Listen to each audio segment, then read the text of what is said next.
பாருங்க, வெளிப்படுத்தல் 7:14. இவர்கள் மிகுந்த உபத்திரவத்திலிருந்து வந்தவர்கள். எங்கன்னு வந்தவங்க? இவர்கள் ஆட்டுக்குட்டியின் இரத்தத்தினால என்ன செய்தாங்க? தங்களை வெளுத்து. சின்ன சின்ன குறை வருது பார்த்தீங்களா? கழுகு ஆண்டவரே, நான் இப்படி பேசிட்டேனே, இப்படி நினைவு வந்துட்டேன், இப்படி ஒரு சின்ன தவறை பண்ணிட்டேனே ஆண்டவரே, நான் இதை செய்யக்கூடாதப்பா, என்ன கழுகும். என்ன செய்யணும்? சின்ன சின்ன குறைகள், ஒரு தவறு வரும் வாழ்க்கையில். சாவுக்கு இல்லாத குறைகள் வரும், சாவுக்கு எதுவான பாவம் செய்யாத, இல்லையில அது மன்னிக்கப்படாது. அப்போ என்ன செய்யணும்? ஆண்டவரே, நான் இப்படி ஒன்றை யோசித்துட்டேன், இதை மாற்றுங்க. இப்படி ஒரு எண்ணம் சிந்தை இப்படி வருது, இதை மாற்றுங்க. உடனே நீ உஜாராகணும்.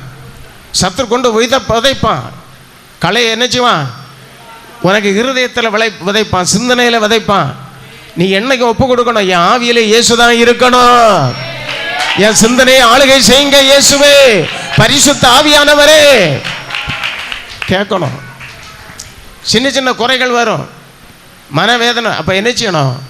அறிக்கையிடணும். மன்னிச்சிருங்க, கழுகுங்க, என்னை சுத்திக்கிறீங்க, இந்த பாவத்தை நினைக்காதுங்க, நான் அறிக்கையிடுகிறேன். நீ நியாயம் தீர்க்கும் போது என் குற்றம் ஒன்றும் வெளிப்படக்கூடாது. அந்தரங்கத்தில் இந்த பாவம் செய்தேன், இந்த மாதிரி நடந்துக்கிட்டேன் ஆண்டவரே, நான் இப்போ உணர்கிறேன், இதெல்லாம் என் பலவீனம் ஆண்டவரே, நான் இப்படியெல்லாம் மாம்சத்தில் தப்பு பண்ணிட்டேன், என்னை மன்னியும் கழுகும் சுத்திகரியும். என்ன செய்யணும்? தனி ஜெபம். யார்கிட்ட போய் சொல்லிட்டு இருக்காத. அல்லேலூயா.